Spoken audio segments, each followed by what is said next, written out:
Tandy Bowen is a white middle-class girl. Her father, Nathan, works at Roxxon and often comes home late, while her mother is frequently ill, leaving her alone. After a ballet class, Tandy waits in the rain. When her father arrives, they argue briefly before a call about an oil rig interrupts them. Suddenly, the rig explodes, and the car, with them inside, plummets into the water. Elsewhere, Tyrone Johnson and his brother are walking through the city. Some friends want them to steal a car, but his brother refuses. Tyrone, trying to help, steals some speakers and gives them to him. His annoyed brother tells him to return them. A police car surprises them and they flee. At the docks, his brother tells Tyrone to hide while he distracts the officer. Tyrone sees him fall and jumps into the water. At the same time, Tandy tries to wake her trapped father. A second underwater explosion releases a brilliant energy that envelops both children. Years later, Tandy survives by scamming rich men with the help of her boyfriend, Liam. Tyrone is the star of the basketball team, but remains impulsive. During a game, he gets into a fight with another player, and his parents reprimand him, showing that their economic situation has improved. In contrast, Tandy lives in a church. After the accident, Roxxon blamed her father for the explosion, leaving them with nothing. Her mother fell into alcoholism. Liam gives Tandy a stolen $500 and suggests they attend a party in the woods to steal more. Coincidentally, Tyrone is also there, invited by the cheerleaders. At the party, Tandy intentionally bumps into him to steal his wallet. When he discovers it's missing, Tyrone follows her to a cemetery. When he catches up to her, a white light appears in Tandy's hand and pushes him back. Tyrone, surrounded by shadows, also manifests powers. Tandy recognizes him as the boy from the accident, but disappears when he touches her. She hides and returns to the trailer where her mother lives, stashing the loot in a pink bag. She lies, saying she was with Liam. Her mother, excited about her new lawyer boyfriend, notices a wound on Tandy's hand. Upon touching it, Tandy sees a happy memory, revealing she can feel and manipulate others' hopes. Tyrone wakes up confused and encounters a red-headed police officer with a scar, James Connors, the man who killed his brother. After reporting him in the past, Chief Watts had told him that officer didn't exist. Now, hearing his name, Leo, Tyrone looks for a photo at home and confirms it's him. When he falls asleep, he teleports again into the trunk of Connor's car, using his ability to travel through shadows. He hears him planning to sell drugs from the police evidence room. When Connors opens the trunk, Tyrone surprises him, throws the drugs at him, and flees. Connors catches him, but upon touching him, he feels the deep fear Tyrone carries inside. Leo, the officer who accidentally killed Billy, has always carried the guilt and used his contacts to cover up the crime. When confronted, Tyrone teleports away to escape. Meanwhile, Tandy, with ballet tickets in hand, wants to revive her dreams, but a rich young man she had previously robbed intercepts her, knowing she would show up. He dismisses his bodyguard with bad intentions and attacks Tandy, who manages to stab him with a dagger of light and escapes, unsure if she killed him. She asks Liam to get her out of the city. Calling the hospital, she discovers the young man is still in intensive care and could identify her. She needs fake documents. At a laundromat, the owner informs them that a secure document costs over $10,000. Liam gets part of the money, but when Tandy goes to get her savings, she discovers her mother has spent it on the lawsuit against Roxxon. At the laundromat, she sees a wedding planner with a lot of cash. Tandy plans to steal the tip money, managed by the maid of honor. They infiltrate the party, and Liam locates the woman. Although he doesn't ask questions, Tandy feels his hopes. He wanted to marry her. Overwhelmed, she rejects him and flees to the bathroom. She steals the maid of honor's wallet and escapes with Liam in the wedding car. With the fake papers in hand, Liam wants answers, but Tandy was never looking for a relationship. Meanwhile, Tyrone can't forget Leo. He follows him, but is punished along with the entire team for missing practice. His teammates beat him up in the locker room, and although he tries to teleport, he hasn't mastered his ability yet. Later, while spying on Leo, he makes a noise and is forced to flee. He returns home, where he admires his mother's strength after Billy's death. Blinded by resentment, he breaks into Leo's house armed, seeking revenge. In a strange manifestation of his powers, Tyrone appears in front of the car Tandy is driving, causing an accident. She, who was returning to save Liam after he was arrested, crashes into a tree, not understanding why. Tyrone pursues her. He flees when he hears sirens. Officer Karen, in charge of the rich young man's case, investigates the stabbing. The boy lies, saying he was attacked by a man, but the marks on his face and clothes contradict his story. Tandy cleans the fingerprints from the car and returns home. She finds her mother asleep next to her boyfriend among empty bottles. She isolates herself in the bathroom to treat her wounds, but her mother discovers her. Just then, Karen knocks on the door. The mother lies, saying she hasn't seen Tandy in months. Karen insists on entering, but without a warrant, she can't. Still, she claims she isn't there to arrest her, but to help, as she suspects Tandy is a victim. After she leaves, the mother looks for Tandy, but she has already escaped through the back window. After several failures, Tyrone felt cursed. His classmate Lisa took him to her aunt, a psychic, who recommended a purifying herbal bath.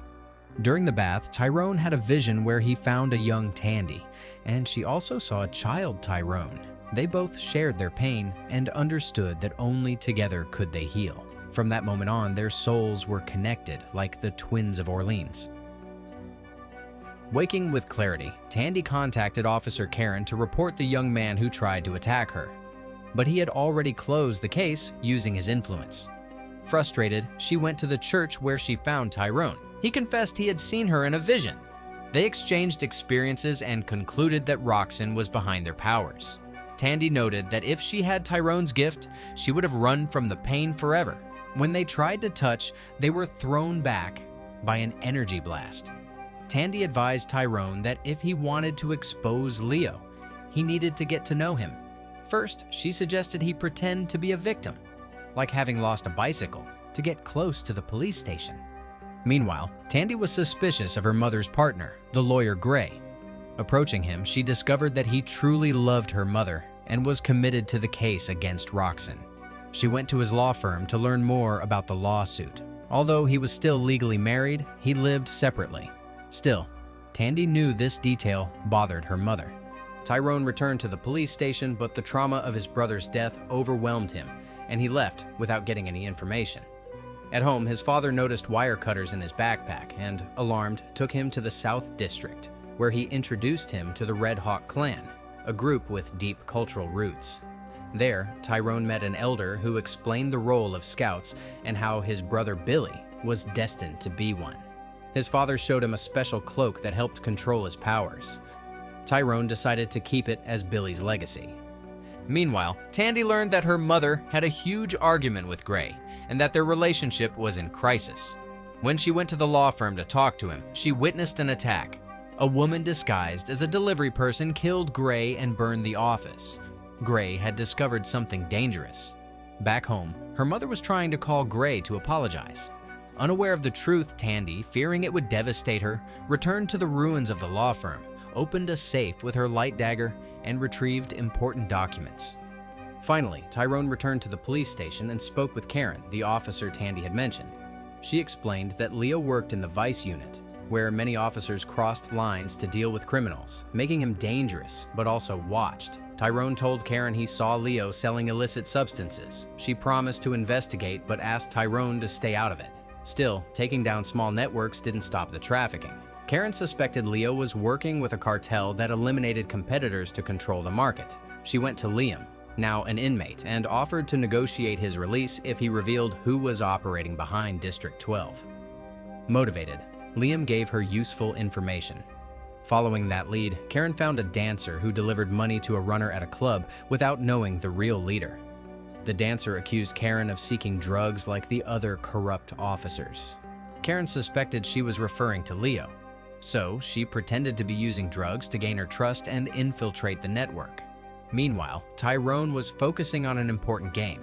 His mother, who had changed work commitments to attend, mentioned that her most important client was Roxxon.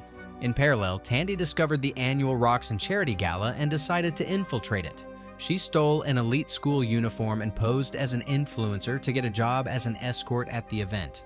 The night of the gala, Tandy approached several executives using her powers to read their thoughts. They all imagined a businessman, Peter Scarborough.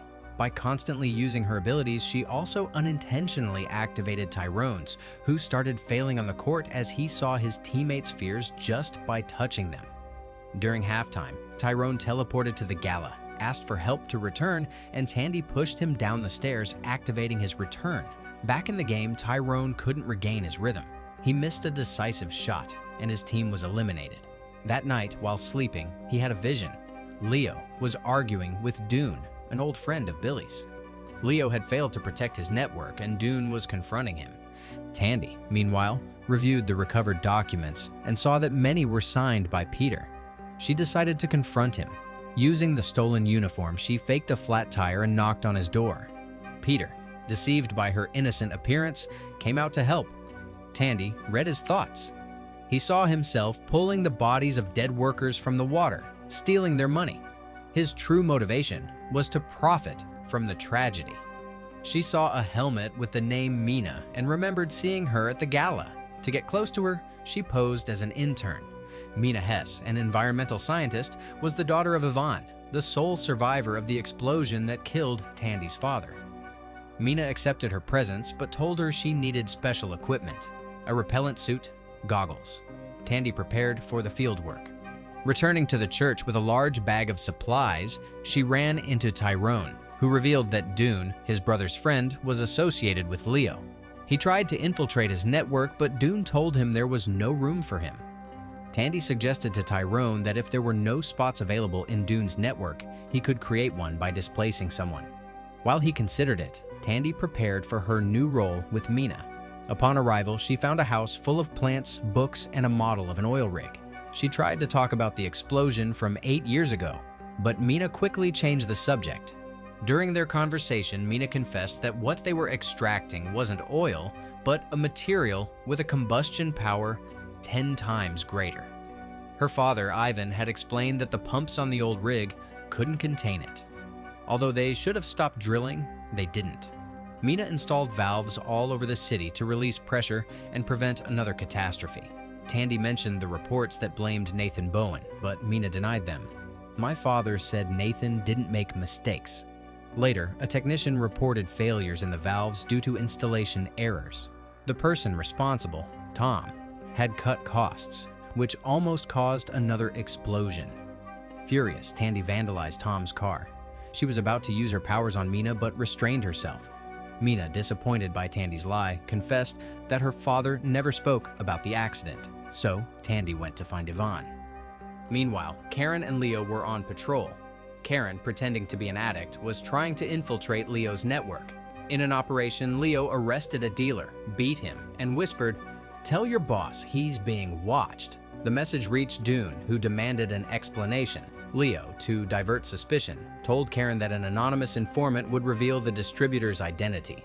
In parallel, Tyrone delivered a backpack as an excuse to get close to Dune. However, Dune confronted him. "You were there when Billy died. Are you working with his killer?" Hurt, Tyrone remembered that no one believed his brother was murdered. Not even Dune defended Billy. Before they could continue talking, Leo arrived. He asked Karen to wait in the car while he spoke with the informant. He knocked on the door and Dune ordered Tyrone to leave through the back door. As he did, Tyrone was shot by Leo, who actually intended to kill Dune. Tyrone made a noise as he fell. Leo pursued him, but Tyrone managed to teleport away just in time. The dark fog absorbed him and took him to a vision of the day of the explosion on the rig. Inside, he and Tandy were seen by the workers, who began to attack them as if they were hallucinations. They took refuge in an office where they found Ivan trapped in a mental loop, reliving the explosion over and over. Ivan explained that the extracted energy affected the human brain, generating a pure fear that could spread like an emotional infection. Suddenly, he remembered that the person who called Nathan Bowen on the day of the accident was him. Just then, the phone rang. Tandy answered it and heard her father's voice. After hanging up, she was teleported to a central area of the rig only to find herself surrounded by a horde of monsters formed from fear. While Tandy was on the phone with her father, she couldn't let go of the call or Ivan. Tyrone, facing the fear monsters, closed valves and restarted the system. But nothing changed. Tandy refused to leave the illusion. Tyrone tried to separate her from Ivan but could only enter her mind. In that mental world, years had passed, and Tandy had forgotten him. Tyrone asked her to wake up, but she clung to the memory of her father. So, he forcefully cut the call. Annoyed, Tandy attacked him. Tyrone confronted her firmly. "Are you sure that was your father? Ask him something only he would know." The phone rang again. Are you driving on Paris Road? Who's in the back seat?" There was no answer. She understood it was an illusion. To wake Ivan, Tandy showed him some cookies made by Mina. He remembered how his daughter had lovingly given them to him before the accident. He finally recovered his memory. Ivan had to close the valves himself. Waking up in the hospital, Mina went to see him. Tandy, happy for his recovery, also felt sadness. She would never see her own father again. Ivan, still affected, confessed to Tandy that Nathan had written a warning about structural failures on the rig. That note and more evidence were in a safe deposit box at City Lake Bank under the alias Bernie. The next day, Memorial Day, and the anniversary of the accident, Tyrone organized a meeting with the Red Hawk clan. To his surprise, Tandy appeared to invite him to a tribute. Karen called Tyrone. Leo was acting strangely, perhaps remembering Billy's murder. Tyrone decided to wear clothes similar to his brother's to provoke him. Karen objected, but then helped him change his appearance to confuse Leo. Tyrone pretended to be Billy, leading him to confess. Just then, Karen appeared and arrested Leo. Tandy, for her part, found the key to the safe deposit box among her father's things. Using an access card from Tyrone's mother, she entered the Roxxon building. Inside, she found Nathan's memo and samples of defective valves. Roxxon had ignored key warnings, causing fear, violence, and tragedy. That night, Tandy and Tyrone met to honor their deceased loved ones. Tandy decided to reveal the truth about Roxxon to the media. She wanted to clear her father's name more than get money. Tandy's mother also attended the ceremony. Upon touching her, Tandy saw something terrible. Nathan was not as noble as she believed. He had been unfaithful and cruel to his wife. Disillusioned, Tandy opted to take the money. Karen, after the arrest, received a devastating blow. Her partner, also a police officer, was murdered. She called the station. At the scene, she found the weapon under the sofa and evidence confirming that Leo had shot Billy. The police suspended him while an investigation began. Although the world now recognized Billy as a hero, Tyrone felt confused. No one had truly apologized. Tandy, for her part, threw herself into the lawsuit and distanced herself from everyone, including Tyrone. She ignored Mina's calls. Despite having achieved justice, Tyrone proved his brother was murdered and Tandy exposed Roxxon. Both were marked by the emptiness of their losses. Nothing was more frustrating than seeing their dreams fade into the darkness of the night, leaving broken goals and withered hopes. Ivan continued to praise Nathan, which unsettled Tandy more and more. Mina suggested Tandy join Roxxon as her assistant to finish their father's unfinished business. In an attempt to steal Mina's hope, Tandy rushed to the door when, in a flash from the past, a bee fluttered by, a symbol of painful memories. Tandy's intention in saving Liam was not altruistic, but to snatch from him the dream she wanted to use to rebuild her own happiness. Before she could talk to Tyrone, Tandy berated him for meddling in her mind. While Lisa tried to intercede, she discovered that Liam had taken her savings. At the same time, Tyrone's mother called to discuss the day's events, warning him that if a cop could kill a minor and hide it, impunity reigned. Just as the conversation ended, the police burst in, accusing Tyrone of being the murderer of Karen's boyfriend. With no time to defend himself, he fled through the window. Just as his mother had predicted, the situation was spiraling out of control. In the midst of the confusion, 2 workers were knocked down by an energy wave, and others infected with the fear syndrome lost consciousness, while Tandy returned home and discovered that the person responsible for Gray's death was holding her mother hostage. With determination, Tandy focused her energy into a blade and stabbed her opponent. Her mother defended herself with a gun, and the situation ended in a frantic escape. Tandy tried to call Mina without success and urged her mother to find shelter, explaining that the explosion from 8 years ago released a strange substance that Peter had hidden to continue exploiting that energy. Understanding the gravity of the situation, Mina prepared to act. Meanwhile, Tyrone headed to the Red Hawk clan's territory to claim his father's control cloak. Hearing the police knock on the door, he used his teleportation to blend into the crowd, though he couldn't avoid seeing the panic around him.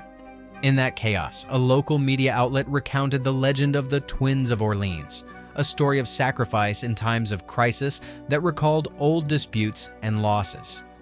It was announced that to save the city, one of them would have to sacrifice themselves. The police arrested Tyrone without formally stopping his ability, locking him in a storage room. At that same moment, a colleague announced the arrival of Leo, who wanted to seal the area. The situation became even more chaotic when a man infected with the fear syndrome burst into the police station, spreading the virus rapidly. Simultaneously, Tandy and Mina reached Roxxon, where Peter explained that the manual control for the valves was in Auxiliary Building 616, next to his tower. Shortly after, as they headed to the area, they were ambushed by an assassin and a group of monsters born from fear. Tandy used her energy sword to open a container, and she and Mina took refuge behind doors and windows. However, Mina was caught and infected, forcing Tandy to use her power and join the fight against the infected, which caused the police to seal the area. Tyrone, escaping the station via teleportation, emerged next to Tandy and, in a fit of desperation, managed to electrocute Mina to control her. But the battle had been so intense that Tyrone's own ability was compromised. Finally, the twins reunited and, through tears, swore to save the city, even knowing it might cost them a personal sacrifice. Although the news filled them with sorrow, it also rekindled their confidence amidst the fear. As they advanced toward the control room, their allies joined in. Karen, from a high vantage point, gave them cover with a sniper rifle. Just as she went to reload, Leo appeared unexpectedly and opened fire, wounding her and forcing her to retreat. Tyrone couldn't ignore it. He confronted Leo and dragged him to the rooftop. He didn't want to push him, but when Leo tried to escape, Tyrone's coat, Billy's legacy, activated with a power that seemed to come from his brother. Tyrone then understood the meaning of Lisa's prophecy. His ability to teleport wasn't for sacrifice, but to fulfill his purpose faster than anyone. Instead of separating, Tyrone chose to save himself and everyone else alongside Tandy. The two joined their powers, held hands, and together faced the fear emerging from the depths. In a blinding flash of light, they managed to contain it. They saved New Orleans and broke the curse of sacrifice. Both survived. However, the battle was not entirely over. Karen, who had been thrown into the water by Leo, reappeared. Her infection was not like the others. Something in her had changed, leaving a new threat to come.